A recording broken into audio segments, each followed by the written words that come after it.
as I said, we have a wonderful presentation available today from Betty Bastien. Her talk is called Education as a Tool for Colonization, Truth and Reconciliation Commission's Response to Education.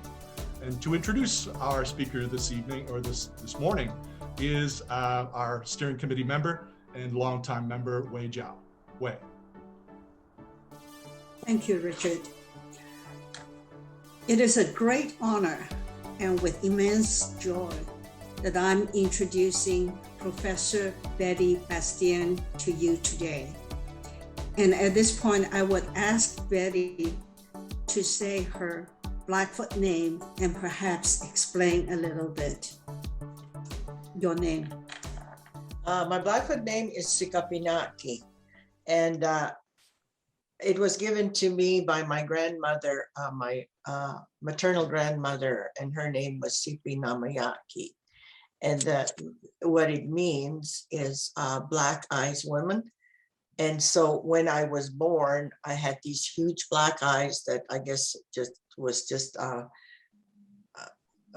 something that she noticed, and that's why she called me that. And the name has really carried me through my years. Once you're given a name as a child in our language, we are now recognized by the universe and our alliances. So it's a very powerful an interpretation of names. Thank you, Betty. I have known Betty since 1975. She has a Bachelor of Arts degree in sociology, in addition to BSW, MSW, and PhD degrees. Betty is a professor emeritus at the University of Calgary and an author. In recent decades, Betty has been deeply involved in the education of social work students, both those of Indigenous ancestry and those who will work with Indigenous peoples. She is currently working on the curriculum development of a Master of Social Work program for Indigenous peoples at the Yellowhead Tribal College. Those of us from post-colonial societies and cultures often find the educational system in Canada and elsewhere very alienating. Teachers, staff, and administrators in a K-12 system rooted in the dominant Eurocentric civilization, and later the professors, counselors, degree supervisors in higher education were mostly ignorant of the ideas, norms, values, and worldviews of colonized cultures. More damaging to the students entrusted to these educators are the ways in which the students are led to feel ashamed, humiliated, and disgraced about their languages, values, and cultural ways. Above all, the educators of the dominant culture had no inkling of the concept of colonialism, the processes of colonization, or the long-range impact on the students. Betty went through such an educational system, but she has been able to bring about new educational processes that point in a different direction and with different emphases, as discussed in her book, The Blackfoot Ways of Knowing, published in 2004. It is not only what the students are learning, but from whom and with whom they are learning, why they are learning, and what for, and the responsibilities inherent in such learning. The Truth and Reconciliation Commission report has been a vehicle through which the larger Canadian society is learning about the depth of colonization to which the Indigenous peoples have been subjected. So let us hear from Betty, not only about the past, but also the present efforts in the education of and about Indigenous peoples. Please, Betty. Well, first, I'd like to say thank you very much for inviting me. It's an honor, and I take it as part of my responsibility as an Indigenous person to share what it is that I know about what has happened to us, and also to share who we are so that we can start to build this path of reconciliation that you're engaged in. So I really would like to acknowledge you for that. And secondly, I'd like to just mention the memory of those that lost their lives in 9/11, which is today. And then just a brief background in regards to where I came from in terms of, besides the academics, is I was born on an Indian reservation, and I went to school at a residential school. It was a Catholic denomination, and I was third generation of that kind of, at this point, I'll say brainwashing, which is what the elders say. And really did not have a sense of who I was.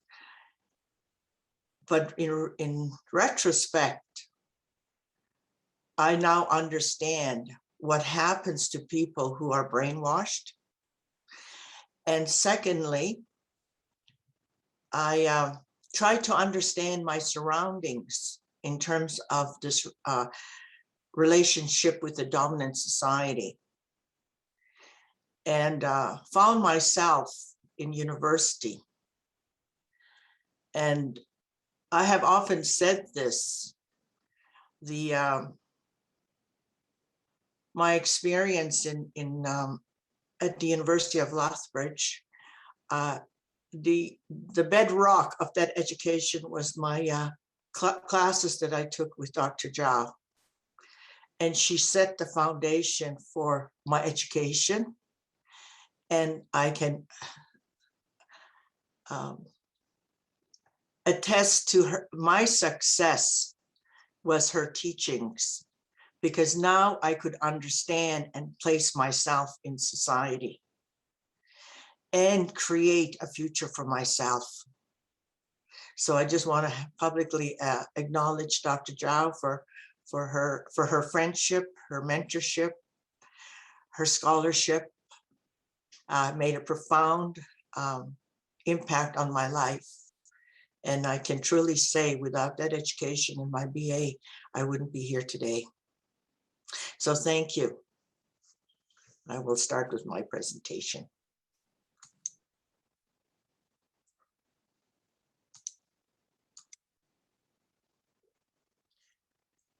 I did do the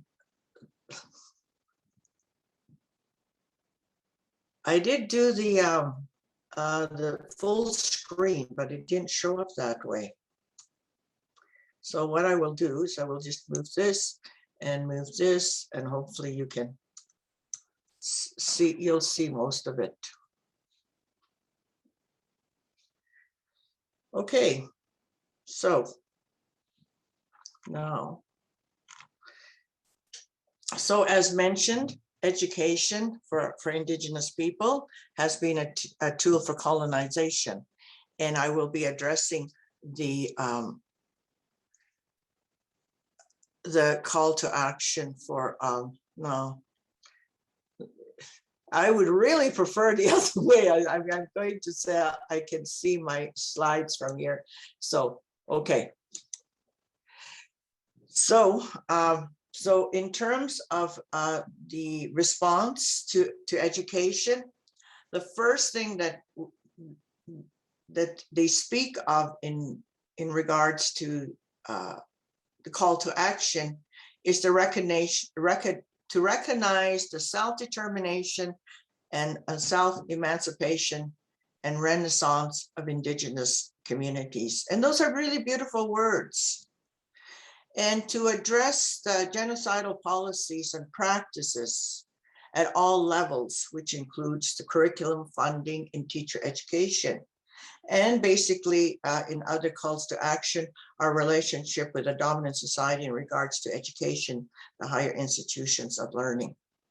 So that's that's basically the response. But I would like to give a backdrop to the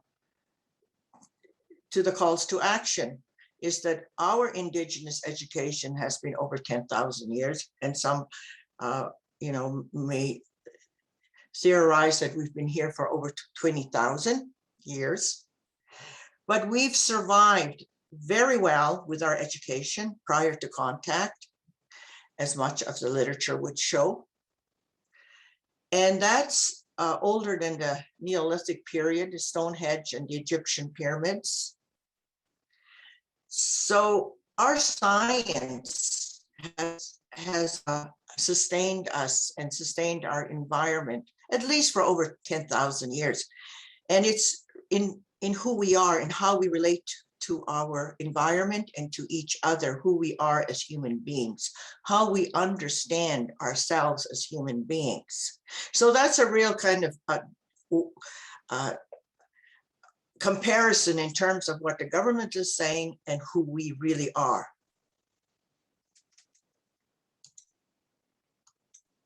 So one of the things that that's very clear in terms of colonization, and only recently with the over, I think it's 500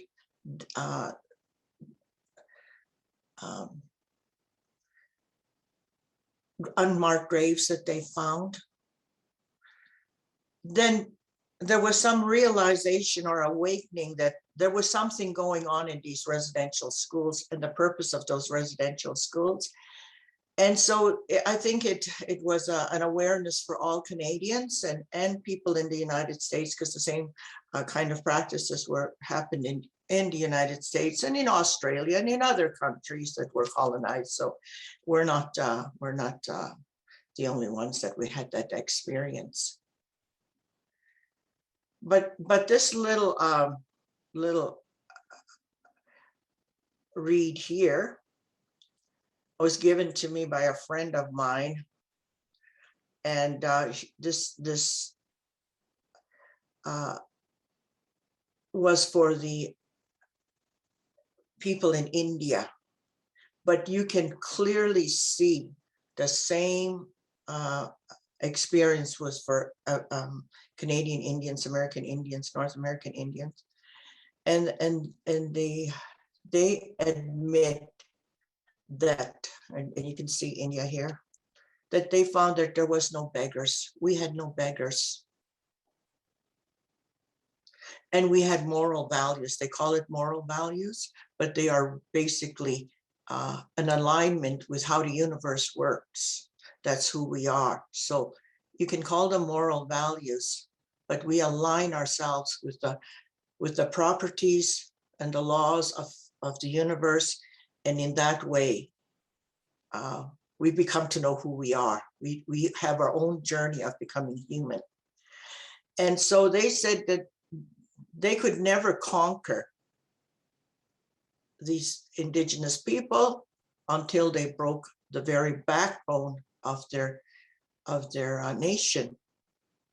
And that was to replace their education system with one that was foreign, but the intent was to make them believe that it was greater and better, and in that belief they would lose their self-esteem.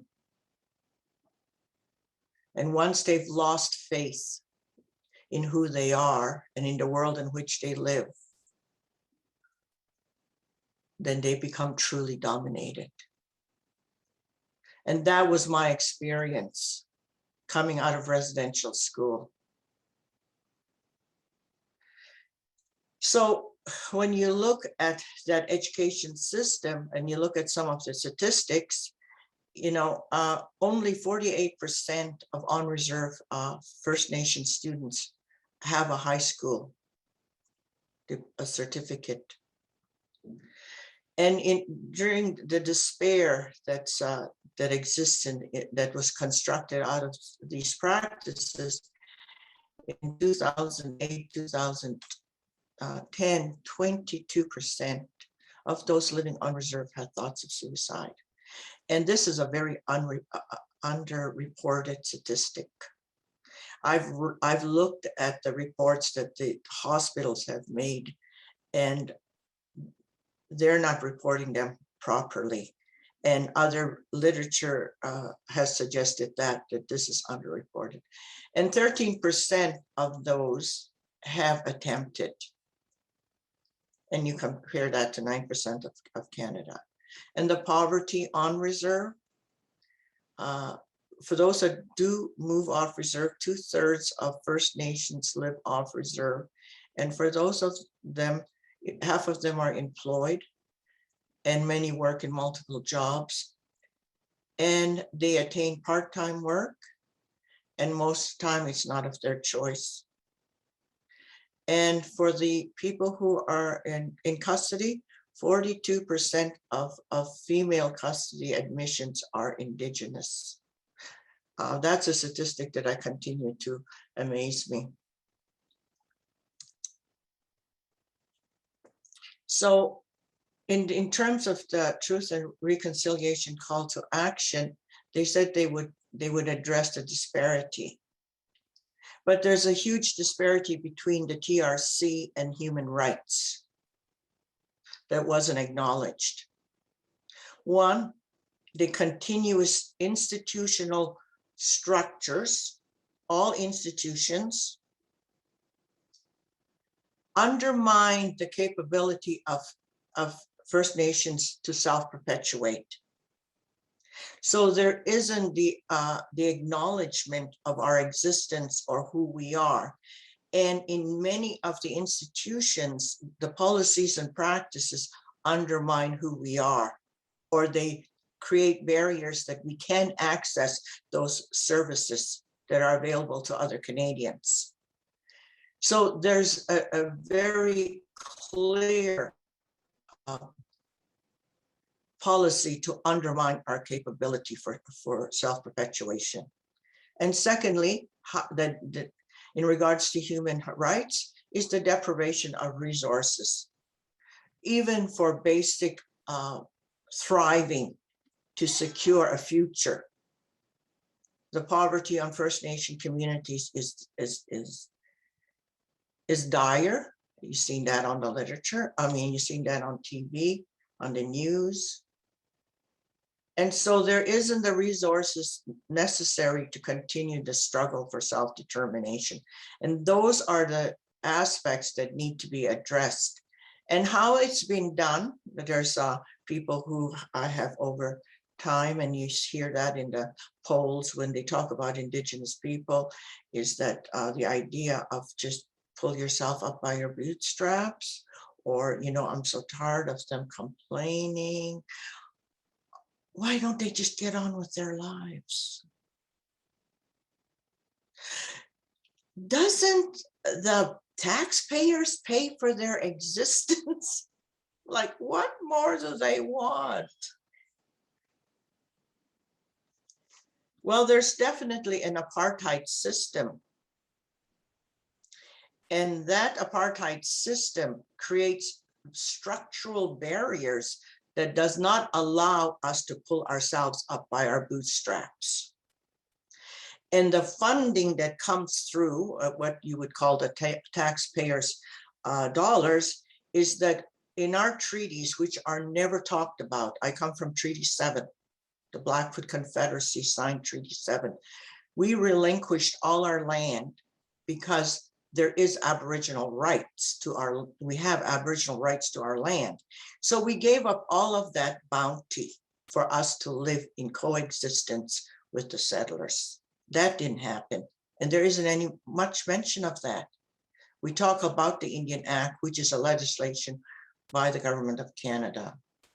So you can see the disparity in terms of the authority of how we're governed and how our relationships are structured in Canada. So there was an apartheid system, in 1883, there was a starvation policy, which was to destroy our main source of economy, which was the buffalo. And there's pictures of those kills, and there was just huge. It's just, it's hard to think about how that happened. And after that, we were put on reservations, so we couldn't go off and hunt the bounty of the country. We were on these reservations. We could not leave those reservations. And then the children were removed from their families and they were placed in these residential schools. So that was the apartheid system in structure. And then the dispossession and dislocation from land or any resources. Our Indian Association of Alberta did a research on all the First Nation reserves in Canada, and for most of them have no resources. There's a handful of Cree nations that have oil on their land, but for the most part, there's nothing on our lands. And then the whole policy, this is the psychological, the social relations issue, is the policy of stigmatization.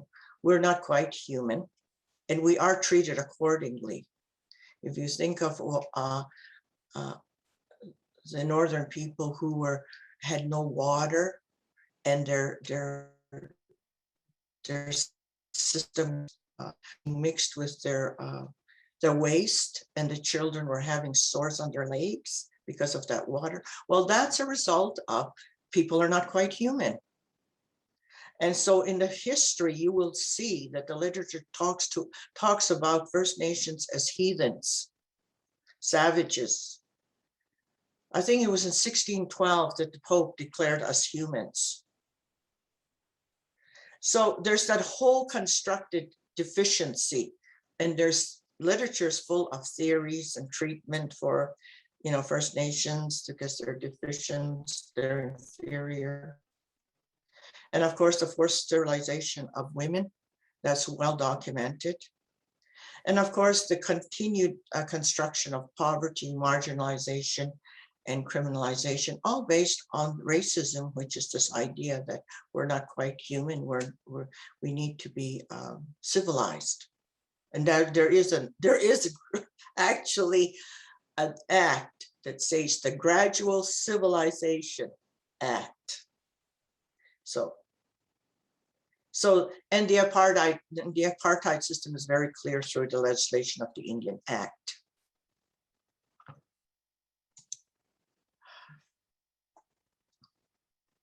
So when we say that the TRC's call to action is to recognize self-determination, self-emancipation, it's really talking about funding.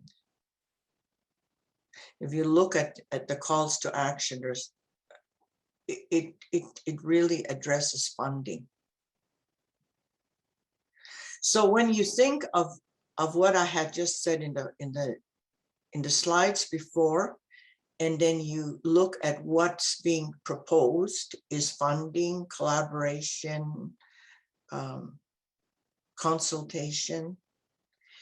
And all of that takes funds. To do that kind of work takes funds, and it's been going on for a long time.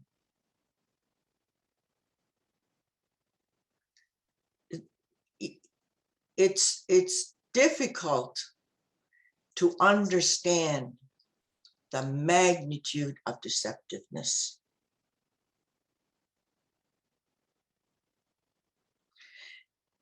It's so buried, and our reality is so,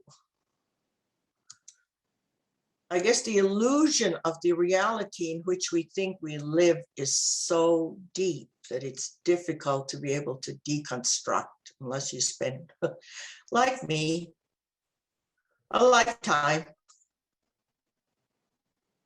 Then you get to see the deceptiveness. Otherwise, it looks pretty okay. So when you talk about self-determination, they have jurisdiction over all curriculum. We don't have any real jurisdiction or funding or support or any accreditation. There is some, but very little. and they're very meager. And our identity is in our language. And only 3 of the 53 existing languages today in Canada, Indigenous, are going to survive. Blackfoot is one of them, that for the most part is extinct. So those languages hold our worldview, our perception of who we are, how we practice our way of life, our ceremonies, our land-based knowledge, and our pedagogies, how we teach and transfer our knowledge. So that's in our languages. And for the most part, they're going to be gone. And there isn't any concerted effort in supporting those languages. And I said, you really need to understand the brainwashing. I was a poster child for colonization. So principles of lifelong learning and governance are really the required for our self-determination to eradicate the violence of colonial education. And so that we can mobilize our own responsibilities. Forgiveness is one of them. Gratitude and forgiveness are the bedrock of who we are. So those are the from an Indigenous perspective, that's what self-determination really looks at. And it's in that if you do it in a good way, the resources will be there. But if you focus on the funding, it's artificial.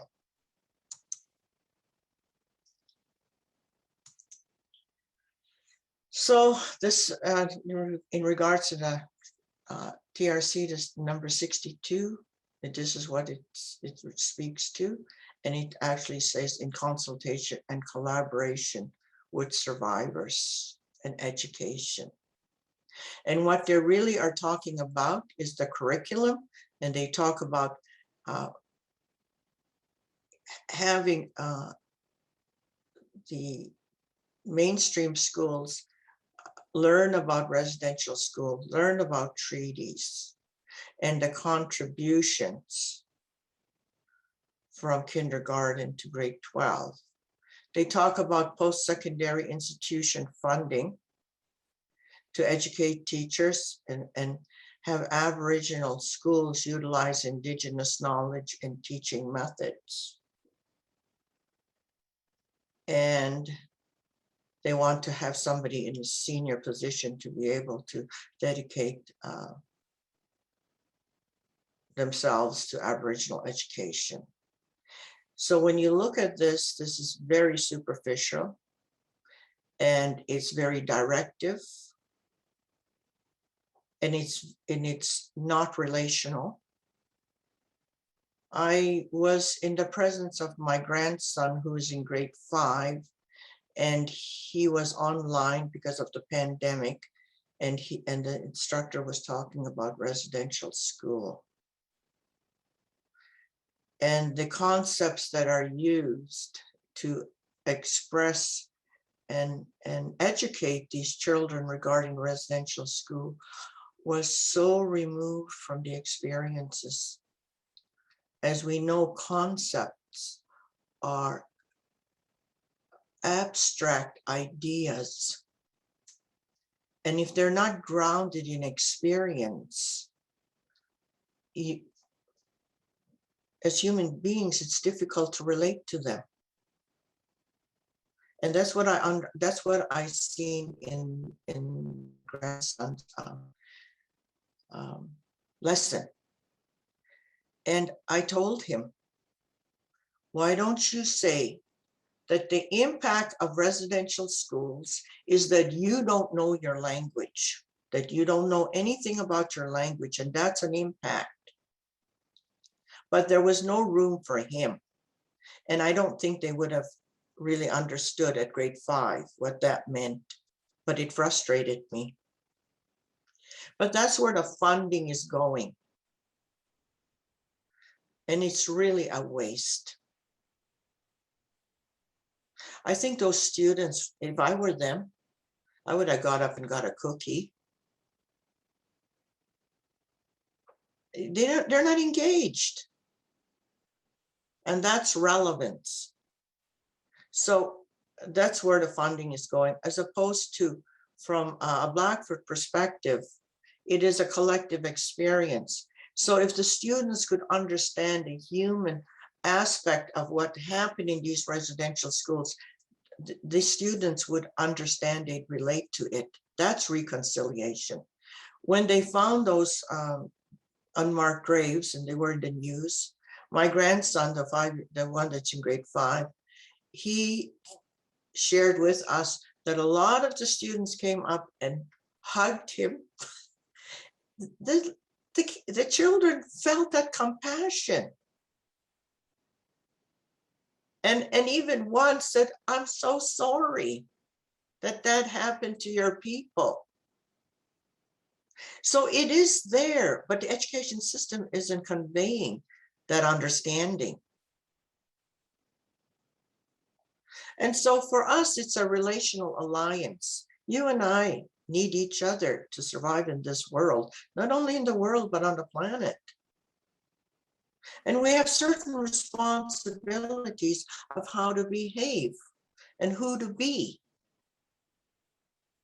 And they're always evolving, they're organic, they get deeper, the affinity gets much more nourishing, the authenticity grows. That's who we are. And we have that accountability. That's what they called in the first slide, moral. So there's a huge difference in terms of how they're proposing and what really is there.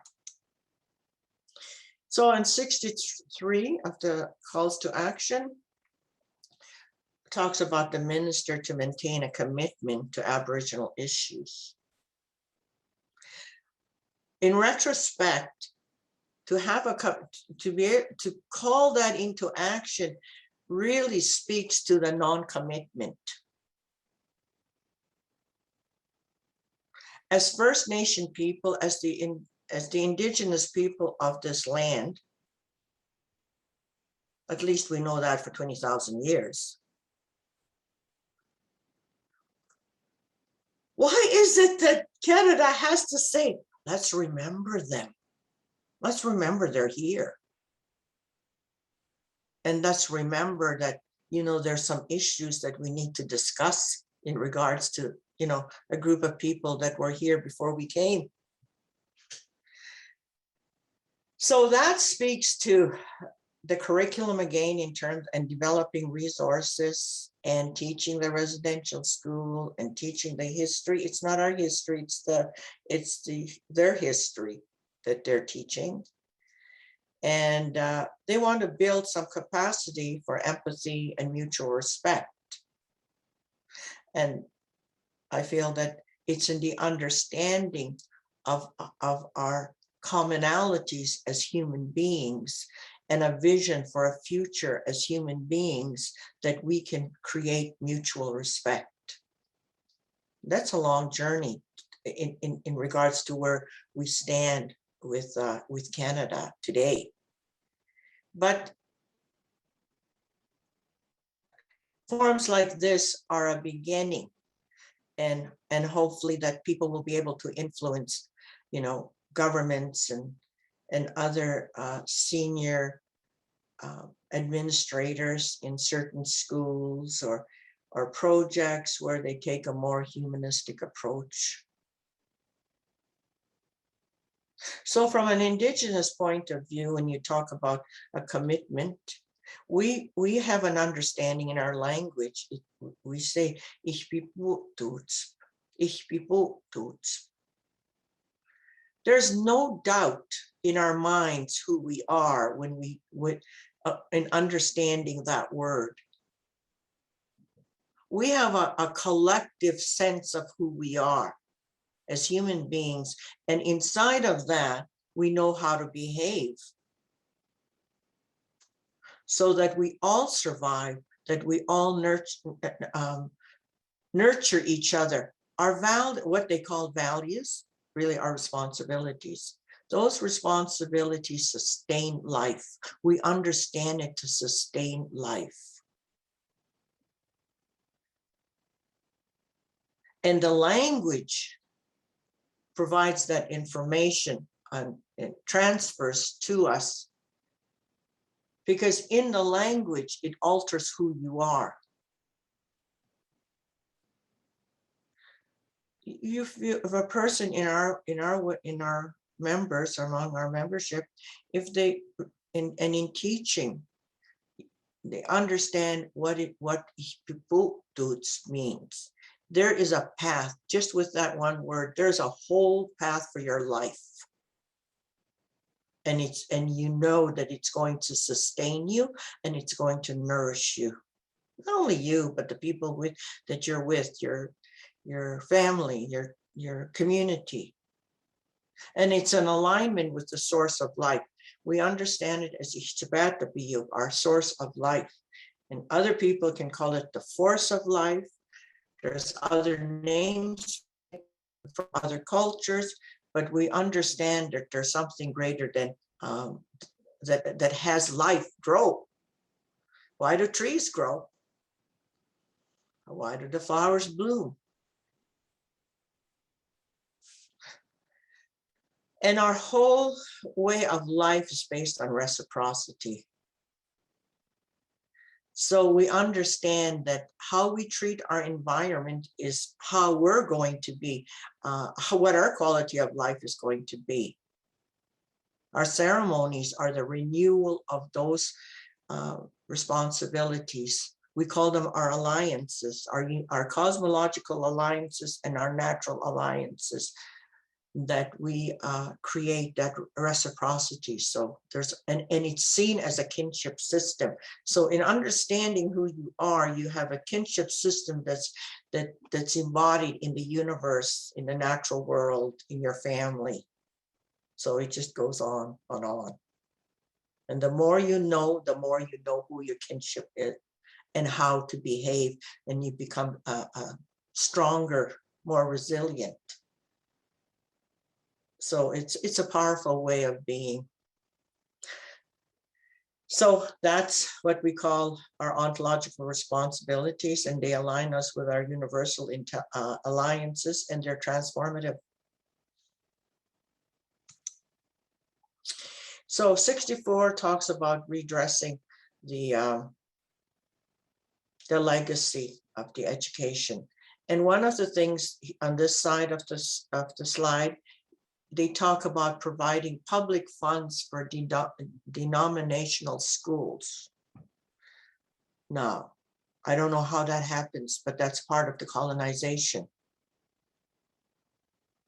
And they want to include a segment of Aboriginal spirituality, beliefs, and practices. They're not beliefs. I don't think anybody would say gravity is a belief. Well, that is exactly how they see our way of life. And it takes away the reality of our world. And they want to develop that with collaboration. It's difficult to parachute little tidbits of Aboriginal culture and think you understand it. It is a waste of time. So from an Indigenous perspective, we understand that there is hope, there is this belief, this understanding that there is a continuity in life. And it would take some deep reflection and meditation for people to really understand what it is that provides them this context for the continuity of life. That was taken up and destroyed through the residential schools. We describe it, and the literature describes it as a collective existential wounding. Many people cannot understand that simply because the West comes from a paradigm of individualism.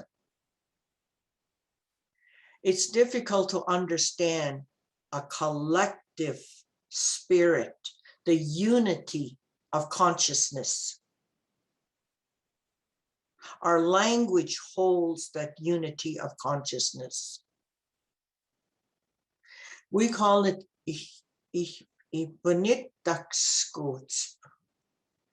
iponittakskut.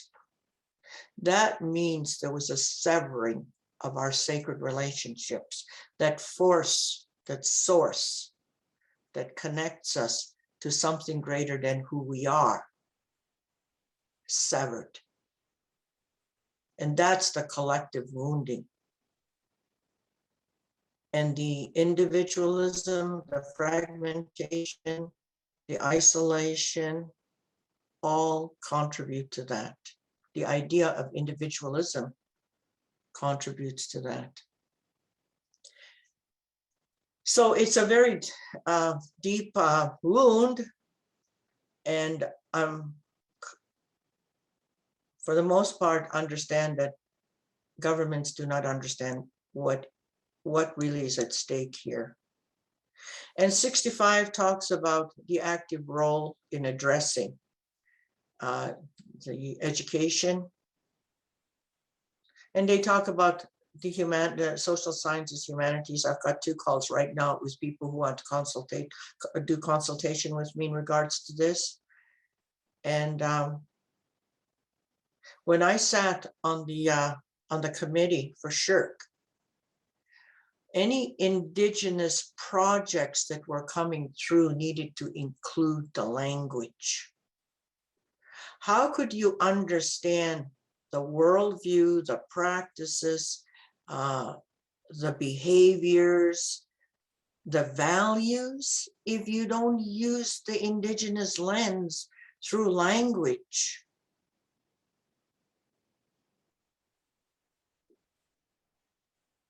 And they're talking about multi-year funding.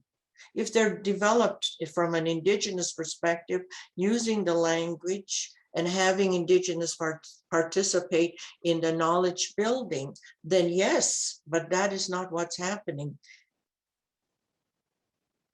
So in a sense, when you look at it, the genocide, the severing of sacred relationships is endemic and it's systemic. We look at through mental health, incarcerations, addictions, and suicides. The racism that creates the disparity in sentencing in any institutional relationships, the poverty of families caused by residential schools. Child welfare is just horrific at this point. I'm also involved of how many indigenous children die in the child welfare system. And those that age out end up on the streets. So it is continuing, and for the most part, it's not getting better. That's the good news. So I'm involved in working with with a First Nation, and we're looking at what they call treaty-based educational responsibilities. And the big barrier is the brainwashing. Its resistance is deep. But the principles we looked at is a learning system that's integral with the needs to be education and generating knowledge. We have our own ways of knowing and generating knowledge, and we need to develop that for our own sustainability. And we need to do it from kindergarten, so we have a chance in the next generation or so, if climate change doesn't get us before then.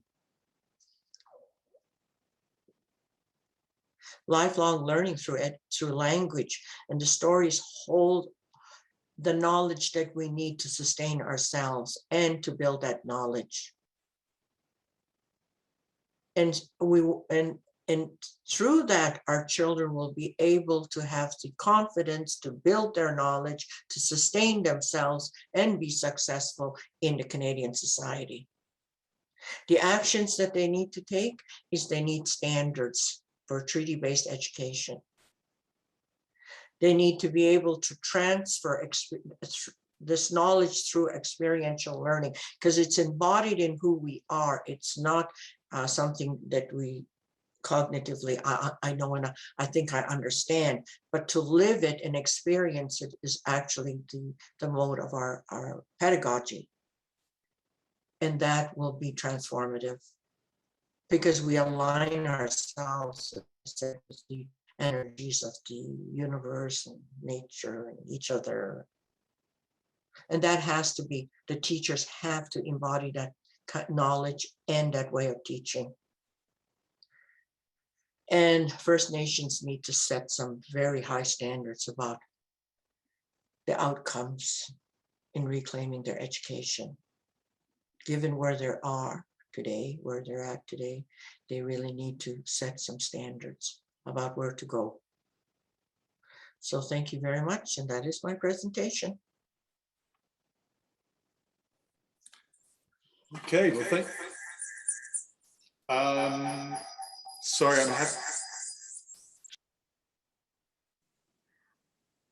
I want to thank Betty for an excellent presentation.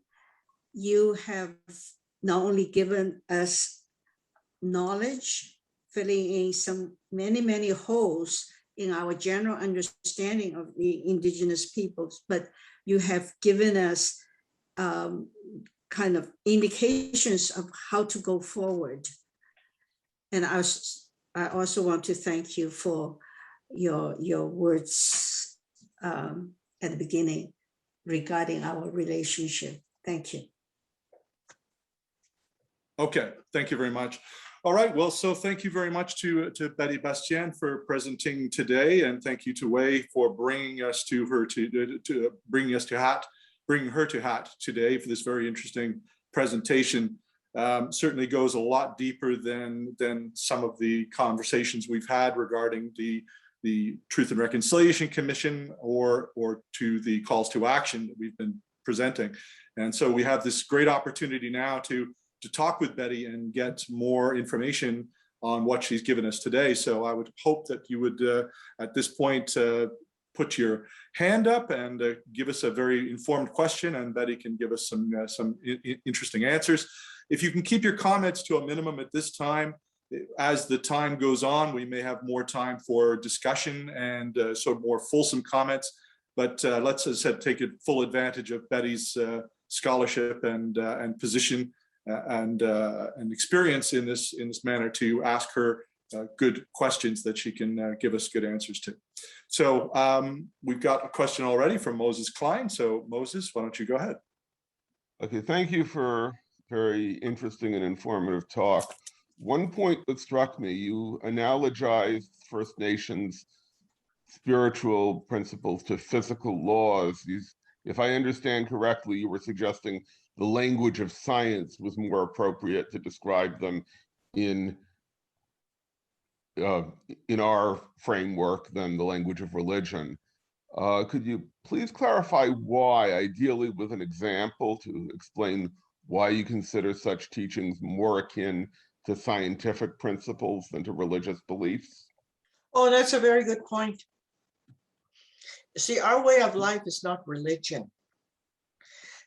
And the brainwashing has seeped through every crevice of our minds. And it's stamped as religion. And you will have people argue, Indigenous people argue, it is religion. And I have been relegated to the faiths, the faith community when I'm in conferences.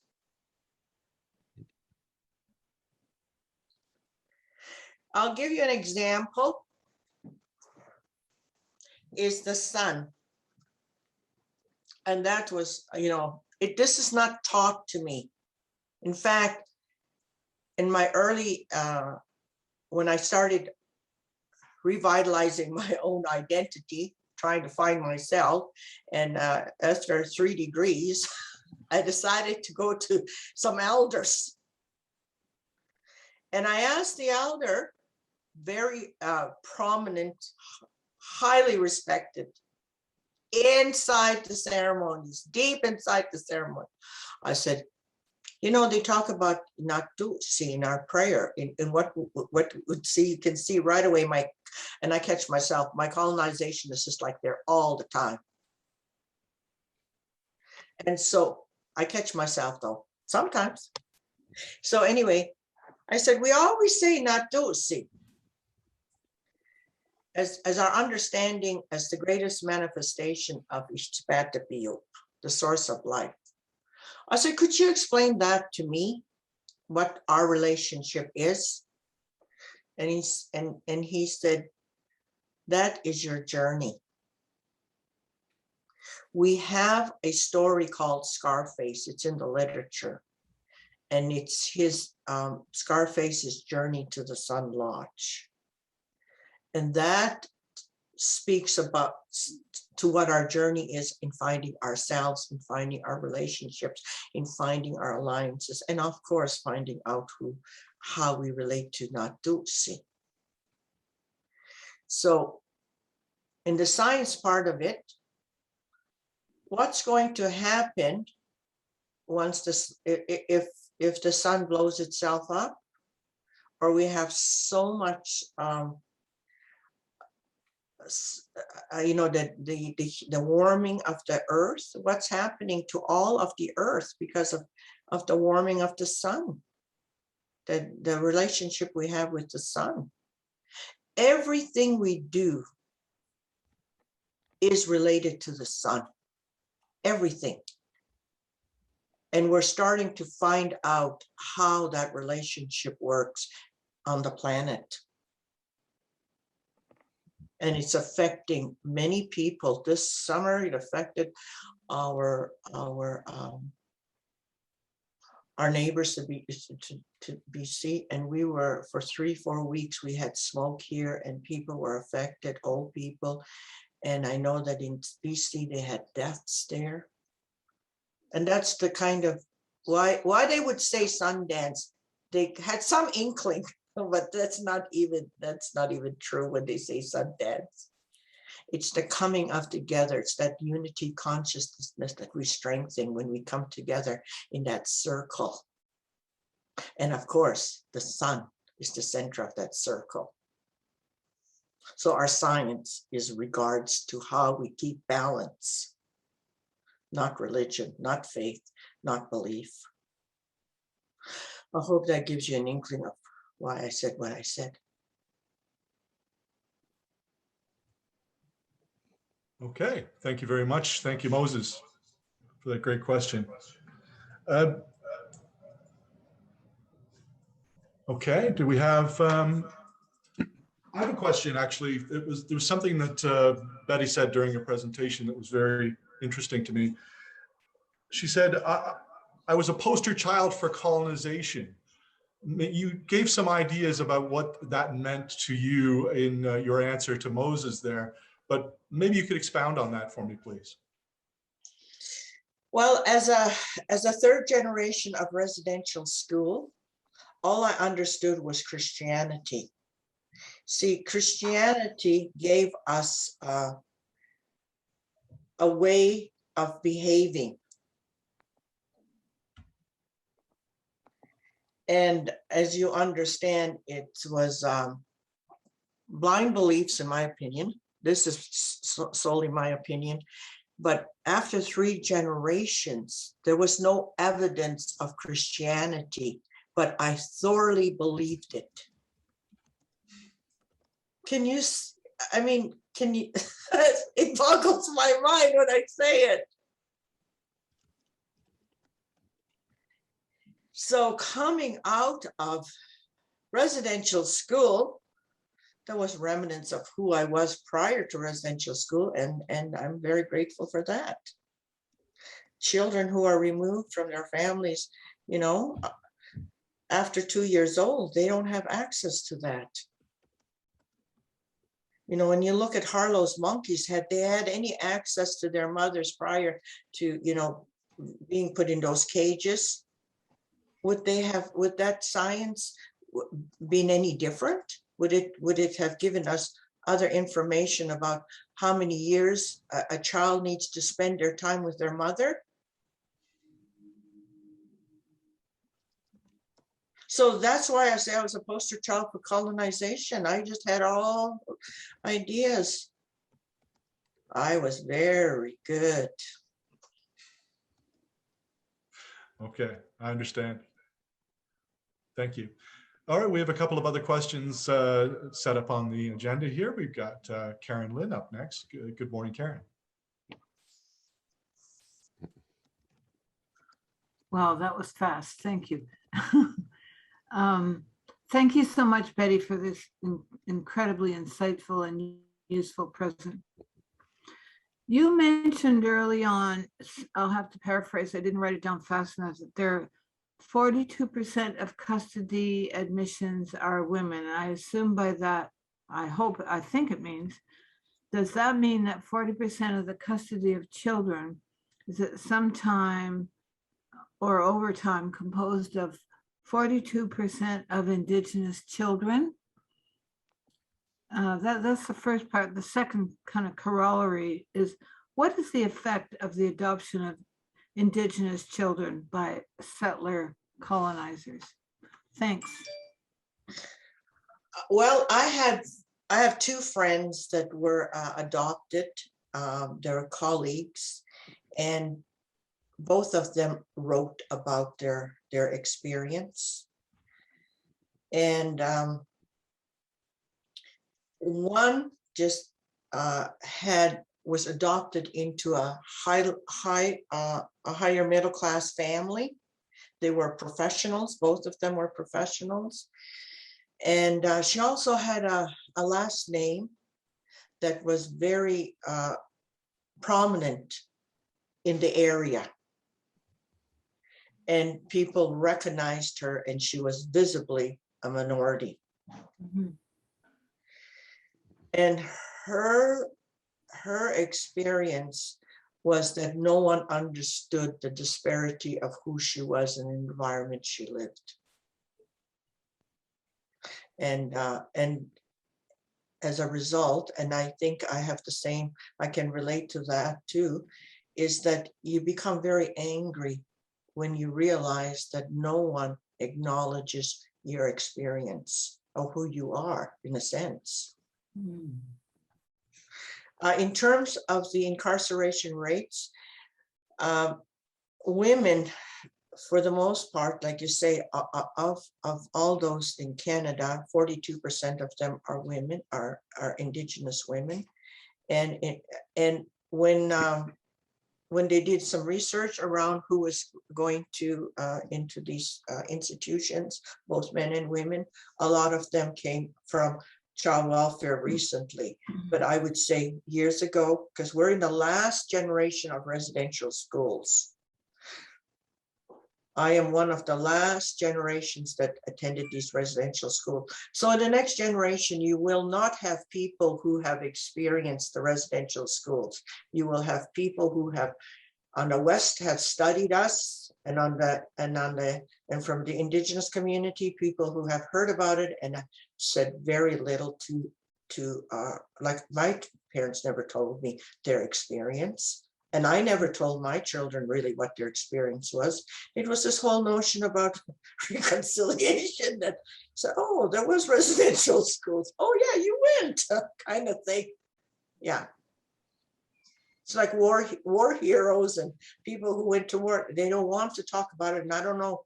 For me, it was like I survived it. Why would I want to talk about it? But the impact is horrific, and it needs to be talked about so that we can understand why we are who we are today.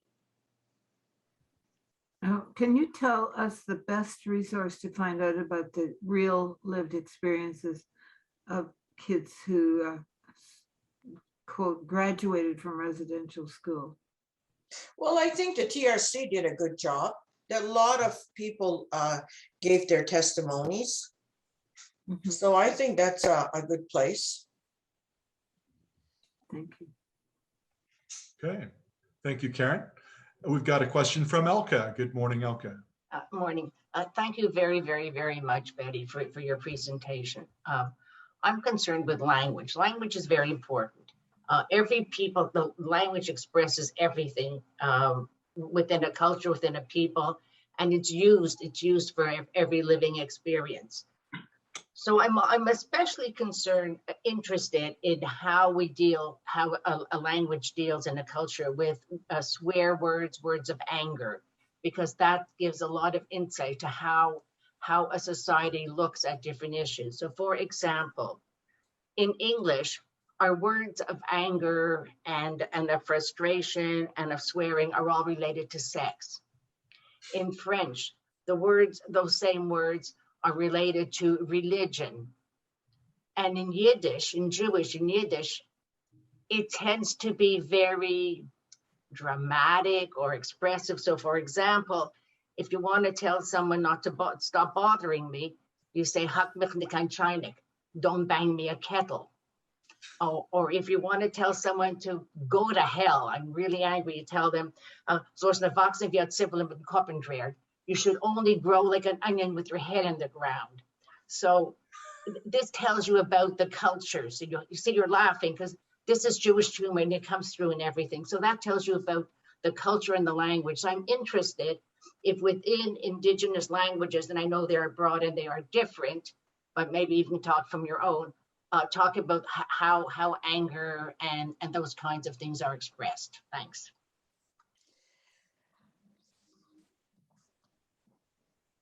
One of the things that you will see in the literature is they say we're stoic. That's self-discipline. My mother was the queen of self-discipline. I'll give you an example.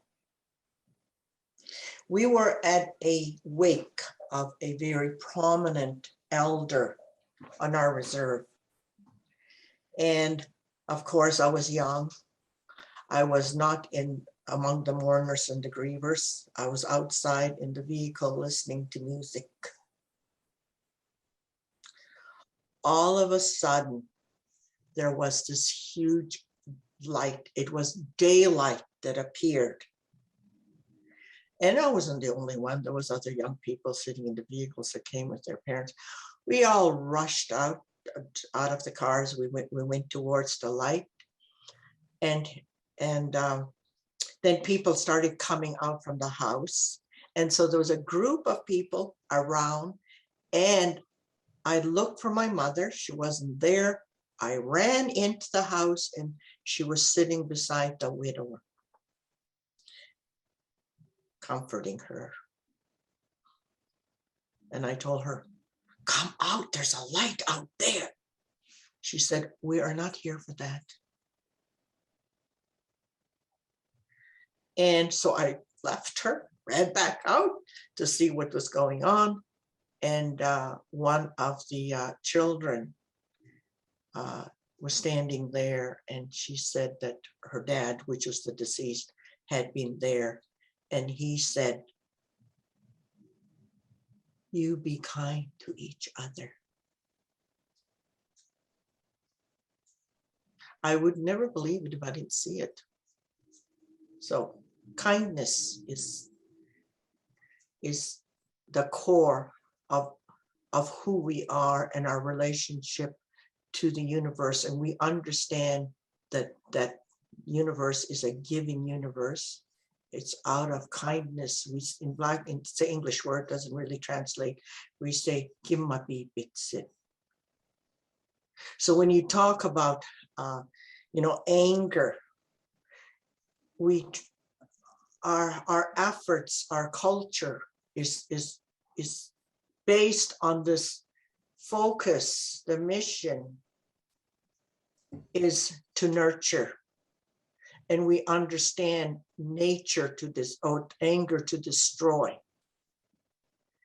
And so there's a lot of focus on being kind and those responsibilities of reciprocity, and anger isn't one of them. That's something that you don't engage in. When people are angry, they embody the anger, and that's how we relate to it.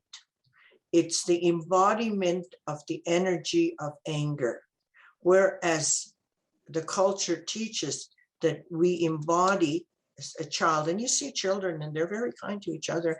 They will squabble. This is mine. No, that's mine. They cry. Then they're back playing. They don't hang on to it. They don't hold on to it. And that's how we're taught. So when we talk about any emotion, we talk about it as a way of being. And we call that an imbalance. Those jealousy, anger, and all those are ways of imbalance. And we have ways of rectifying them. That's our humanity. But that's how we, and from our, there is interpretations now of what we would call swear words.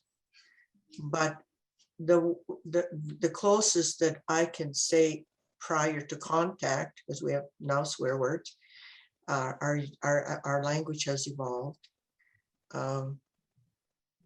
is those words were destructive. And we were taught as a child at 5 years old. I remember my grandmother telling me, "An matawan you." We don't say that. So Betty, can I just interrupt? I want to ask, like, you're talking about anger, and I think it's important because, especially now with COVID, adding another layer onto everybody else's stresses, there's a great, people are feeling lots of anger all over. I'm aware of it with people I meet and friends I have. So, like, when you experience, when you experience anger, you do experience it, though. You have the same experience that I do, but you react to it differently. I react to it as something that is normal to be there, and so I swear a lot. Everybody knows that. But when you experience it, but you recognize it as something you shouldn't have, like an infection, and you try to deal out of it. Am I getting that correct? yeah, it's normal. Those are all, like, that's the other thing about judgment. It's very difficult to talk about these things in isolation. See, in anger, the first thing you do to do anything with it, you need to accept it. And in acceptance, there's no judgment. So when you hear of anger, it's not life-giving. Like, we understand that. That's a distinction. But we also understand that it's human, and that all our stories tell us about people who are angry and greedy and selfish. And they tell us the consequences of those actions. So that's really our human development approach. And to become human, when we say need sitapi and we talk about Scarface's journey to the sun, it's a process. And people have transformed. They would say so-and-so was, like, even today, they say so-and-so was so angry and he was so destructive and he was drinking and today, the opposite. So human beings, we also know they're transformative. They're not stuck in who they are. So that judgment really is also destructive. Okay, thank you very much. Thank you, Elke, for the very interesting question, and Betty, what an interesting answer as well. Thank you very much. We'll go to Wei now. Wei, you have a question for Betty or a comment? I would first of all just mention that I was privileged to have met your mother, I think, on 2 occasions at least, once in her house and once at a powwow. She was very quiet. I didn't ask her a lot of questions, but I could just sense that strength in her, you know, the readiness to give her kindness and love to others. And I still have her in front of me very clearly. You have her black hair. Yeah. Now, the question is about your grandson. I take it that he is not going to school on reservation, but he is off reserve and therefore non-Indigenous classmates. Given that, I guess I'm not very clear as to what you were saying about the treaty-based education. I get that your vision is those ideas about people and about nature, about the universe, should be kind of the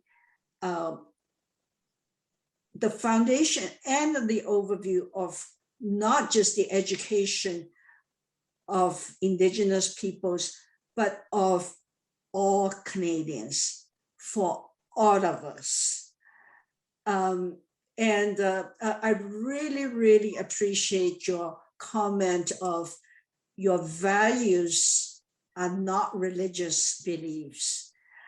I have been to enough events. For example, when I was a professor at the University of Saskatchewan, I was asked to teach students at the Saskatchewan Indian College, the social work students. And in talking to them, they sometimes will mention the creator. And sometimes, one time actually I asked, I said, isn't that creator kind of infused with a lot of the ideas of God from Christianity? I knew I was rather, sort of perhaps discourteous, impolite to ask that kind of question, but that's how I felt. And some of them say, yeah. I mean, I think this is part of the colonial education. And so if you had unlimited funding, is that the kind of thing, sort of the Indigenous worldviews, sort of to underlay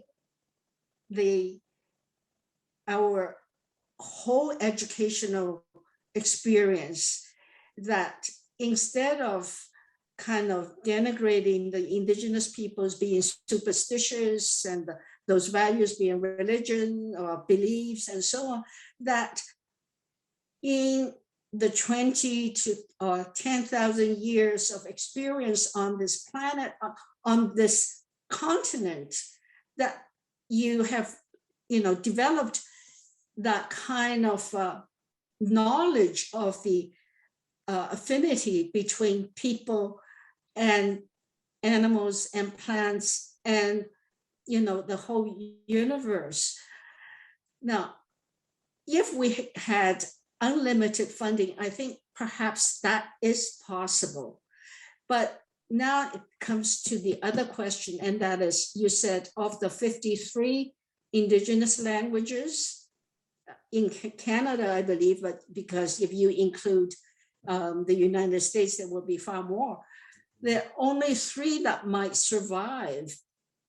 So my question is it possible to talk about Indigenous values, Indigenous worldviews using English? Because that language is the language of communication at this point? In other words, can some, sort of, can we access the indigenous cultural values, the culture in general, using English? I mean, I read your book, but, sort of. Yes, I think, students have read the book and they like what they read. And so it's one way, literature, but the key to our worldview is the participation, is the experiential participation.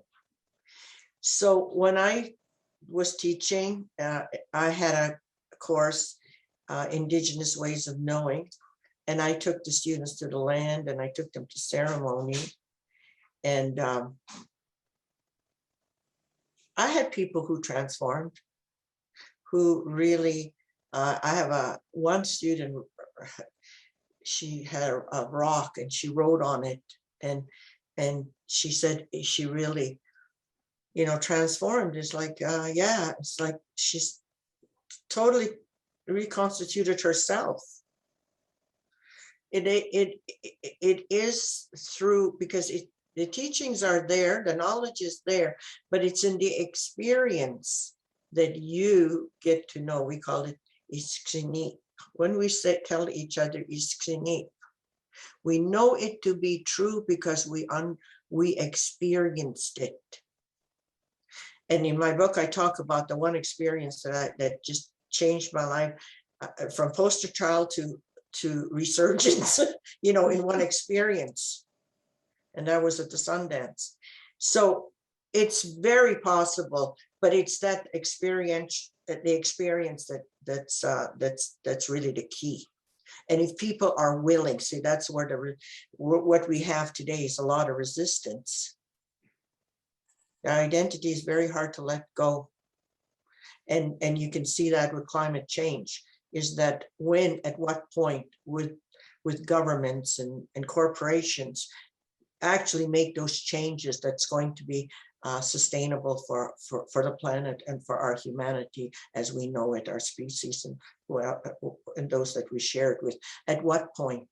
Because there's just a whole lot of resistance, and that's what happens when you do these. But the experience of it, like the people who have loved ones that died in BC because of the heat, they, I'm sure, have changed their ideas around climate change.